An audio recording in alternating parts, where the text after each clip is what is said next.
Every great achievement, every groundbreaking idea, every act of courage that changed the course of history began with one simple thing: belief.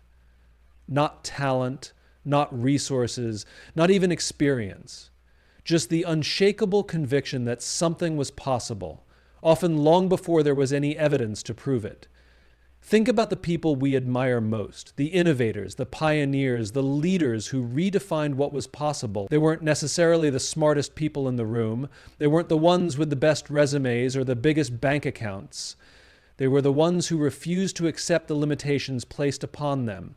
The ones who saw a different future, not because the world told them it was possible, but because they believed it was, even when no one else did. Belief is the foundation of everything we do.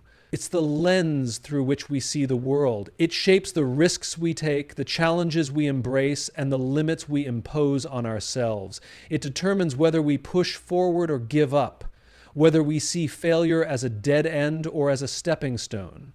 Take the Wright brothers, for example. In the early 1900s, the idea of human flight was considered a fantasy. The greatest minds of the time insisted it couldn't be done. Scientists, engineers, even the media dismissed it as impossible. And yet two brothers, neither of whom had a formal education in aeronautics, believed otherwise.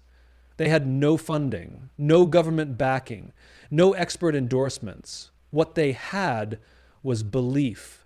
And that belief drove them to experiment relentlessly, to fail repeatedly, to keep going when everything pointed to failure. It's easy to look back now and say, of course human flight was possible, but at the time it wasn't obvious, it wasn't proven. The Wright brothers didn't just build a flying machine, they built a mindset that said, what if, instead of, it can't be done. That single shift in thinking is what separates those who make history from those who watch it happen. But here's what's fascinating.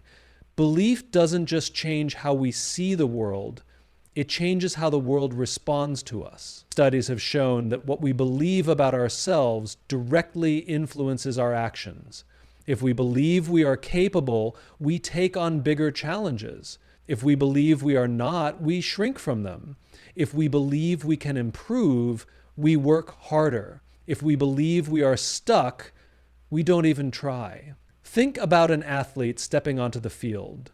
Two competitors may have the same skill level, the same training, the same experience, but if one believes deep down that they are destined to win and the other secretly doubts themselves, who do you think has the advantage? It's not magic, it's not luck, it's psychology. One enters the competition ready to push harder, take risks, and adapt under pressure. The other hesitates, second guesses, and lets fear dictate their choices. And in that hesitation, the outcome is already decided. The same applies in business.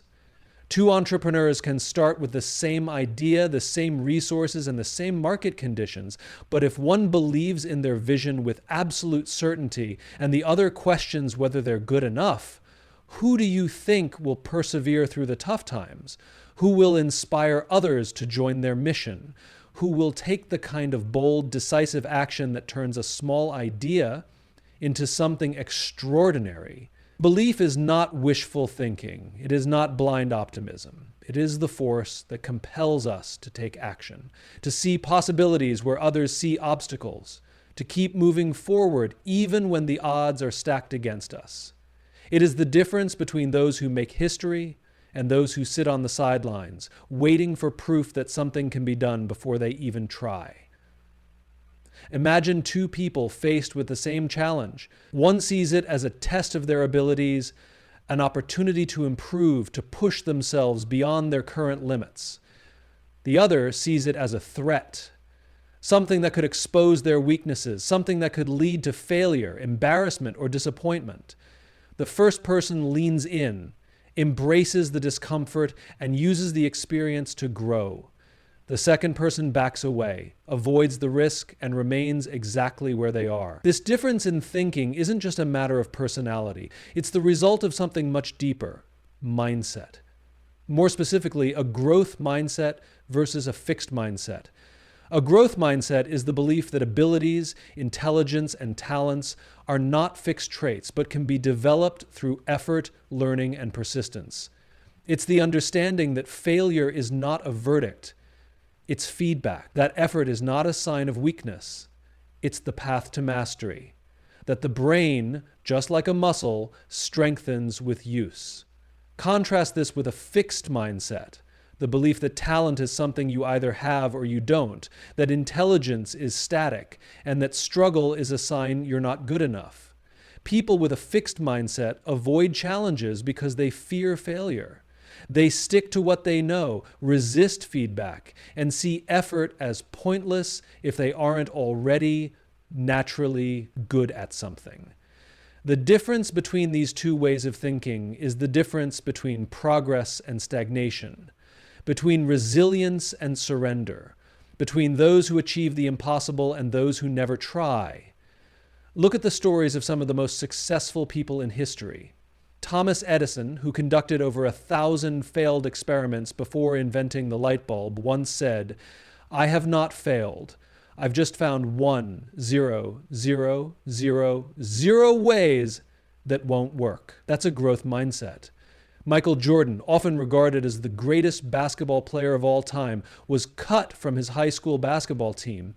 He could have let that define him. Instead, he used it as fuel, spending hours every day perfecting his craft. That's a growth mindset.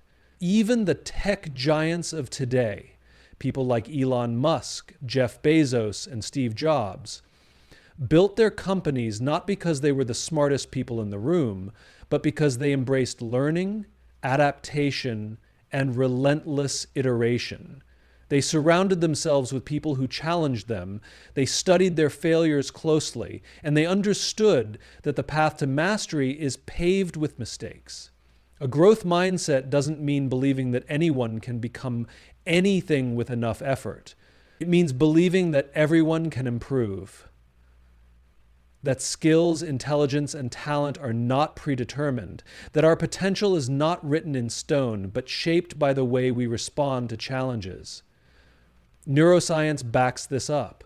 Studies have shown that the brain is capable of forming new neural connections throughout life, a concept known as neuroplasticity. When we challenge ourselves, when we step outside our comfort zones, when we engage in deep practice, our brains literally rewire themselves to become stronger, faster, and more efficient. But here's the problem. Most people don't operate this way. Most people avoid difficulty because they associate it with inadequacy. They tell themselves, "I'm just not a math person. I've never been good at public speaking. I could never start a business." And so they never try. The irony is, the very people who claim they aren't good at something have never actually put in the sustained effort required to become good. They assume their starting point defines their ending point. But if you ask any expert, any master of their craft, they will tell you the same thing. They weren't always good. They struggled. They failed. They doubted themselves. The difference is they kept going. This is why children, when encouraged to embrace struggle rather than avoid it, develop into more confident, resilient, and capable adults. A child praised for being so smart may avoid difficult tasks to protect their identity, but a child praised for their effort, their perseverance, and their willingness to try hard things learns that ability is something they can shape. And this isn't just about children. This is about companies, organizations, and leaders. The most innovative companies cultivate a growth mindset at every level. They encourage their teams to experiment, to take risks, to see mistakes not as failures, but as stepping stones. They understand that the organizations that stop growing are the ones that fall behind. So when we talk about achieving the impossible, when we look at those who have transformed industries, broken world records, and redefined what's possible, we're not just looking at talent. We're looking at people who embraced the power of a growth mindset instead of obstacles. Because here's what most people don't. There's a common belief that success comes. Your comes from environment motivation will shape you, that the you, whether you people who choose it, achieve great things or not. Things are the ones who wake up every day feeling inspired, eager. If you don't enter and intentionally surround yourself, ready to take yourself with peak on the world, people who elevate you. But if you ask the most will and accomplished individuals surrounded by people, athletes who elites, entrepreneurs you back, entrepreneurs, and it won't artists lead happen overnight. About it will happen. They're seeking gradually. In subtle, they will ways. You won't tell you it's will start making motivation justifications. They'll tell you it's lowering your discipline, your standards, adopting their motivation mindset is fleeting without even realizing it. It's inconsistent. This is distant. Why leadership comes and goes. Is like the weather, so important, dependent on mood, good, and great leaders' energy level don't just build teams, circumstances. They build some days we feel unstoppable environments. Other days we don't don't even want to get cultures where get out of bed. Excellence is expected, and if we rely on accountability, motivational is the norm alone. Our norm, where progress, where people will always push each other to be consistent, be their best, because when motivate, they understand that if you aids and it want to build something, it always does extraordinary. It does. Most people, it starts with the people you stop. They choose to procrastinate around yourself. They make it with excuses, but chooses. They win the right for people isn't inspiration just about skill or to return intelligence, but it's about those who achieve value, achieve the impossible. It's don't wait. It's about surrounding. They surrounding yourself with with people who whether they share your drive like it or not. Drive, your work ethic. Discipline, on the other, your belief in the other hand, is what's possible. What carries us through when motivation disappears. Because talent without it is the ability, character is ability to show up, to put in the work, intelligence work, without intent, stay committed. Integrity is dangerous, regardless of how. And sometimes how we feel.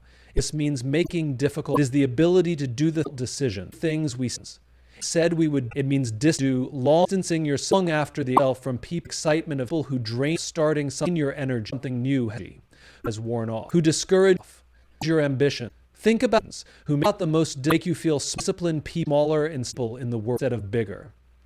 It doesn't mean be cutting people, elite athletes out of your life who train cruelly for hours or without every single day. Even when it means being exhausted, being intent, even when they don't intentional about feel like it, about who you will get. They're allowed to writers who influence your down and right mindset and hate, not when they're in some direction, inspired, but because it's part of. Because the truth is their routine is mean. We don't the leaders rise to the levels who keep pushing of our goals, pushing forward goals. We making tough rise to the tough decision level of us, show our environment, going up for their teams. The people, even when things around us get difficult, either sharpen us or none of them or dull us. They either fuel our motivation, fire or extinguish it. They rely on it, habits, and in the end, the difference between the system, those who achieve of the impossible and those who on an unshakable commitment to their goals isn't just about talent. Look at Navy or opportunity SEALs. They don't. It's a train about who they based on how much they choose to motivated they surround them feel that themselves day. They train based on discipline, on structure, on the understanding that when the moment comes, when everything is on the line, they won't have the luxury of waiting for motivation to strike. Their ability to execute, to perform under pressure, to push beyond their limits comes from one thing: years of disciplined practice. Or consider the greatest musicians, the ones who captivate millions with their performances. They don't practice only when they feel like it. They practice relentlessly, day after day, refining their craft, repeating the same movements over and over until perfection becomes second nature. Their greatness isn't the result of a single moment of motivation. It's the result of thousands of disciplined hours when no one was watching. The difference between those who succeed and those who don't isn't talent, it isn't intelligence, it isn't even passion, it's discipline. Talent fades if it isn't sharpened. Intelligence means nothing if it isn't applied. Passion alone won't get you anywhere if you only act on it when you feel inspired. This is why New Year's resolutions fail. People start off motivated. They feel excited about their goals. They buy the gym membership, start the new diet, launch the new project, and for a few weeks they're consistent. But then the motivation fades. The workouts feel harder. The diet feels restrictive. The project becomes overwhelming. And instead of pushing through, they stop. They tell themselves they'll get back on track when they feel motivated again. But that day rarely comes. Now, compare that to someone who operates with discipline. They don't rely on excitement. They rely on routine. They don't wait until they feel like it to work out. They do it because it's part of their day, like brushing their teeth or taking a shower. They don't wait for inspiration to write, to create, to build. They do it because they've trained themselves to show up consistently. Discipline isn't about being perfect. It's about making a decision every day to prioritize long-term goals over short-term comfort. It's about doing what needs to be done, even when it's hard, even when it's boring, even when there's no immediate reward. Because over time, discipline compounds. Every small, consistent action adds up, and before you know it, you've built something remarkable. The truth is, the people we admire, whether in business, sports, art, or leadership, aren't special because they're more motivated than the rest of us. They're special because they don't depend on motivation at all. They've trained their minds to push forward, regardless of how they feel in the moment. They've built systems that make success inevitable. And that is why they achieve the impossible. No one achieves greatness alone. No one builds an empire, leads a movement, or creates lasting change in isolation. Every remarkable achievement in history, every innovation that changed the world, every leader who inspired millions had one thing in common. They surrounded themselves with the right people. We like to think that success is a solo pursuit, that it's all about individual talent, intelligence, or hard work. But the truth is, the people around us shape who we become. They influence the way we think, the risks we take, and the standards we hold ourselves to. They either push us forward or pull us back. Take a moment and think about the 5 people you spend the most time with. What do they talk about? What do they prioritize? Are they ambitious? Are they disciplined? Do they challenge you to be better, or do they encourage complacency? Because whether we realize it or not, we adopt the mindset, habits, and attitudes of the people closest to us. If you surround yourself with people who are constantly complaining, making excuses, or settling for mediocrity, you will start doing the same. Not because you lack ambition, but because humans are wired for social conformity. We adjust to the standards of our environment. It's a survival mechanism, and it's been that way for thousands of years. But the opposite is also true. If you surround yourself with people who dream big, who push their limits, who see failure as part of the journey rather than a reason to quit, you will start to think that way too. You will start to believe in bigger possibilities for yourself. You will start to hold yourself to a higher standard. Look at the most successful people in the world, and you'll notice something interesting. They don't surround themselves with people who agree with them all the time. They don't look for comfort or validation. They surround themselves with people who challenge them, who hold them accountable, who push them to think bigger and do better.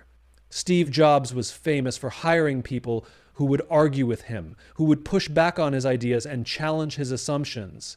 He didn't want a team of yes men. He wanted people who would make him better. That's why Apple was able to innovate at a level that most companies could never match. Look at elite athletes. The best in the world don't train alone. They have coaches, mentors, and teammates who push them beyond their perceived limits. They don't settle for being the best in their local gym or their small town. They seek out competition. They surround themselves with people who are faster, stronger, and more skilled. because they know that being around greatness forces them to elevate their game. And it's not just about success in business or sports. It applies to every area of life. If you want to be healthier, spend time with people who prioritize fitness and nutrition. If you want to be more disciplined, spend time with people who hold themselves to high standards. If you want to be more optimistic, surround yourself with people who see opportunities instead of obstacles. Because here's what most people don't realize.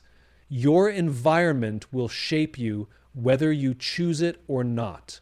If you don't intentionally surround yourself with people who elevate you, you will end up surrounded by people who hold you back. And it won't happen overnight. It will happen gradually, in subtle ways. You'll start making justifications, lowering your standards, adopting their mindset without even realizing it.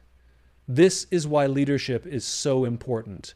Great leaders don't just build teams, they build environments. They create cultures where excellence is expected, where accountability is the norm, where people push each other to be their best. They understand that if you want to build something extraordinary, it starts with the people you choose to surround yourself with. But choosing the right people isn't just about skill or intelligence. It's about values. It's about surrounding yourself with people who share your drive, your work ethic, your belief in what's possible. Because talent without character is useless. Intelligence without integrity is dangerous. And sometimes this means making difficult decisions. It means distancing yourself from people who drain your energy, who discourage your ambitions, who make you feel smaller instead of bigger. It doesn't mean cutting people out of your life cruelly or without reason. It means being intentional about who you allow to influence your mindset and direction. Because the truth is, we don't rise to the level of our goals. We rise to the level of our environment. The people around us either sharpen us or dull us. They either fuel our fire or extinguish it. And in the end, the difference between those who achieve the impossible and those who don't isn't just about talent or opportunity. It's about who they choose to surround themselves with. The difference between those who achieve the impossible and those who don't isn't talent, luck, or intelligence. It's mindset. It's the discipline to keep going when motivation fades. It's the resilience to push through failure. It's the belief that no challenge is insurmountable. Everything starts with belief, because if you don't believe something is possible, you won't even try. A growth mindset turns setbacks into lessons and obstacles into opportunities. Discipline keeps you moving forward long after motivation wears off. Surrounding yourself with the right people elevates your standards and pushes you beyond your limits. Purpose gives meaning to struggle, making hardship a stepping stone rather than a stopping point. And small wins, compounded over time, create extraordinary transformations. The mind is the most powerful tool we have. Train it well, and no goal is out of reach. No challenge is too great. No dream is too big. Because when you train your mind to believe, to persist, to adapt, and to grow, what once seemed impossible becomes inevitable. Why do some people keep going when everything is against them? Why do some push through failure, rejection, and unimaginable adversity while others give up at the first sign of struggle? It's not strength. It's not intelligence. It's not luck. It's purpose. Purpose is the invisible force that fuels resilience. It's what gives people the ability to endure pain, to navigate uncertainty, and to keep moving forward when quitting would be the easier choice. Without purpose, obstacles feel insurmountable. Setbacks feel like personal failures. The first roadblock becomes the last stop. But with purpose, those same challenges become fuel. Failure becomes feedback. Every setback, every rejection, every hardship is reframed as part of the journey. History is filled with examples of people who achieved the impossible, not because they were stronger or smarter than everyone else, but because they had a deep, unshakable sense of purpose. Think about Nelson Mandela.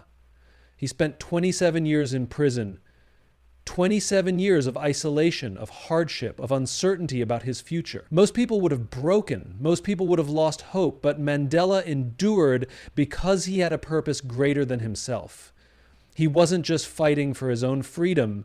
He was fighting for the freedom of an entire nation. That purpose gave him the strength to endure what most people couldn't. Look at great entrepreneurs. The ones who build companies that change the world don't do it for money. They do it because they are driven by something bigger.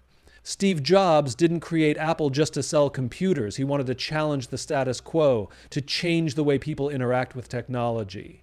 Elon Musk didn't build SpaceX just to make a profit. He wants to make life interplanetary. When challenges arise, and they always do, these leaders don't quit, because their mission is bigger than their momentary struggles. Resilience isn't about willpower. It's about having a reason to keep going when things get hard. If you don't know why you're doing something, it's easy to walk away when it gets tough. But when your purpose is clear, you'll find a way forward. You'll adapt, you'll push through discomfort, and you'll keep going long after motivation has faded. Purpose transforms pain into progress. Think about marathon runners. At mile 20, their bodies are screaming at them to stop. Every muscle aches, their lungs burn, their energy is depleted. But they keep going. Why? Because their purpose is greater than their pain. Maybe it's the years of training they refuse to waste. Maybe it's the cause they're running for. Maybe it's the personal goal they've set. Whatever it is, that sense of purpose overrides the exhaustion, giving them the strength to finish. This applies to every aspect of life: business, relationships, personal growth. The most successful people aren't the ones who never struggle. They are the ones who keep going because they struggle. They use their setbacks as stepping stones. They use rejection as redirection. They see hardship not as a reason to quit, but as proof that they are on a path worth pursuing. Purpose also creates perspective. When you have a strong sense of why, the obstacles in your way lose their power. A minor inconvenience doesn't derail you. A single failure doesn't define you. You see the bigger picture. You understand that challenges are temporary, but the mission is lasting. And here's the truth. People without purpose struggle to be resilient.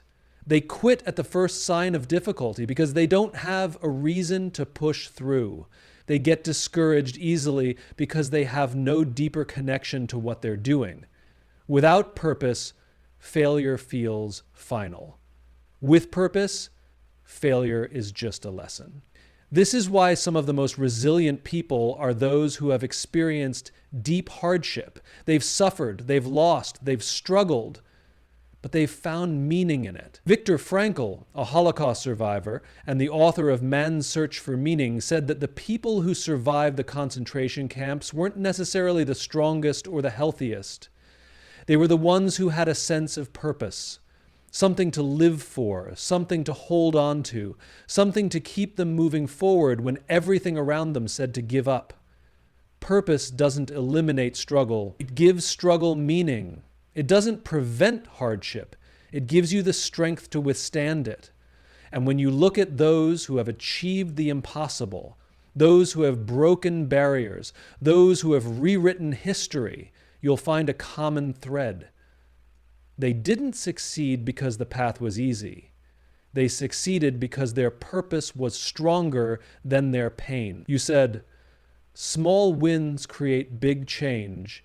Expand it and do not add any ending sentence, and make it lengthy. ChatGPT said, ChatGPT, small wins create big change. People often believe that success is about making massive leaps, about sudden breakthroughs, overnight transformations, or radical shifts that change everything in an instant. But the truth is, real change, meaningful, lasting change, never happens all at once. It happens through small wins. Small wins may seem insignificant in the moment, but they are the building blocks of progress. They create momentum, reinforce positive habits, and shift the way we see ourselves. Every major achievement, every big success, every seemingly impossible goal that has ever been accomplished started the same way, with one small win. Think about someone who wants to run a marathon. They don't wake up one morning and run 26.2 miles without training. They start small. Maybe it's running half a mile today, a mile next week, 5 miles the month after that. And with every run, with every step forward, their confidence grows. Their endurance builds.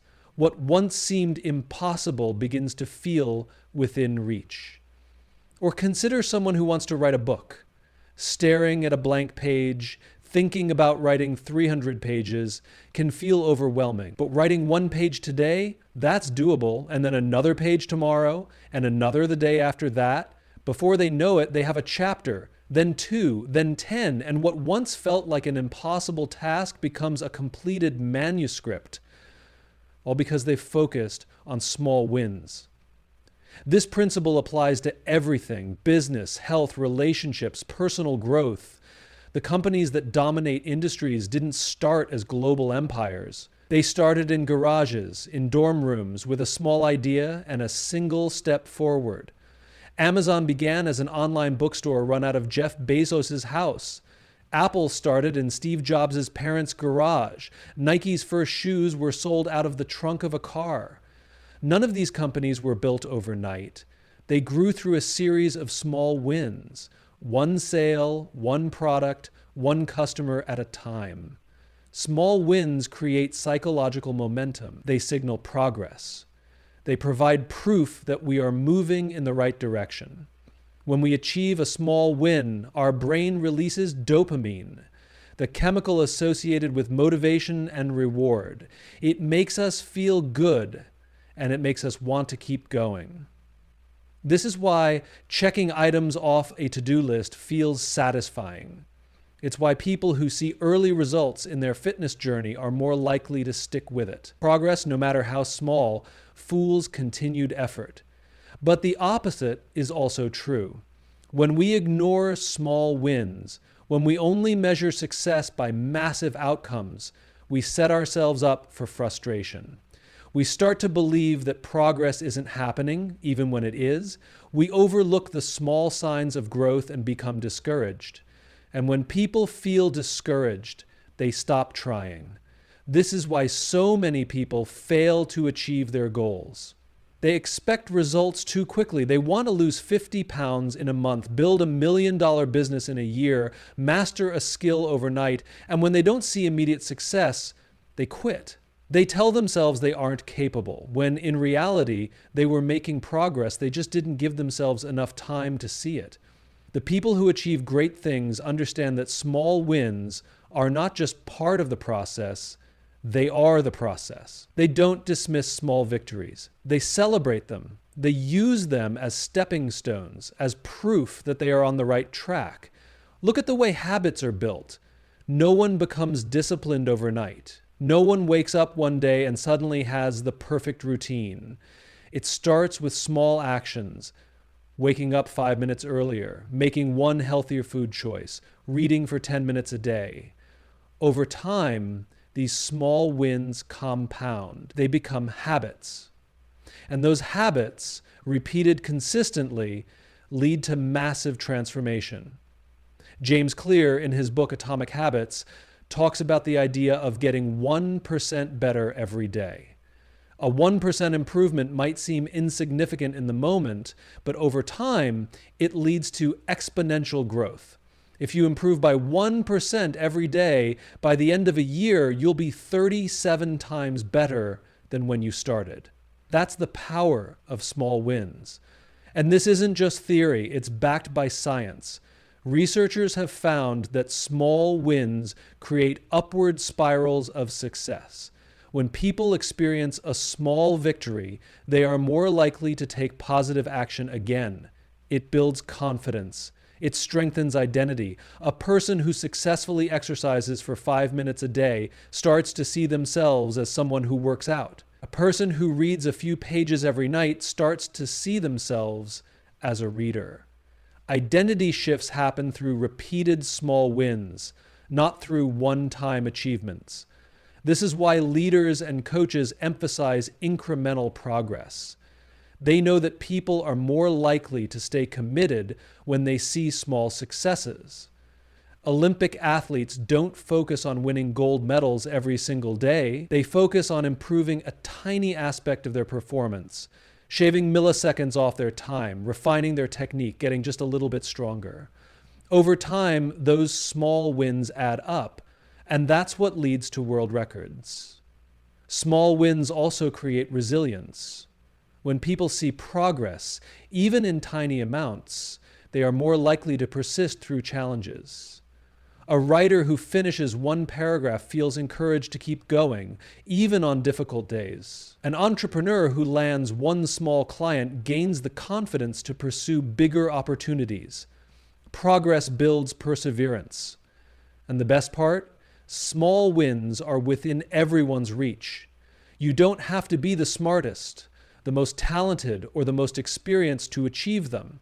You just have to take action. You just have to do something, no matter how small, every single day. Because success isn't about one big moment. It's about 1,000 small moments that lead to something greater.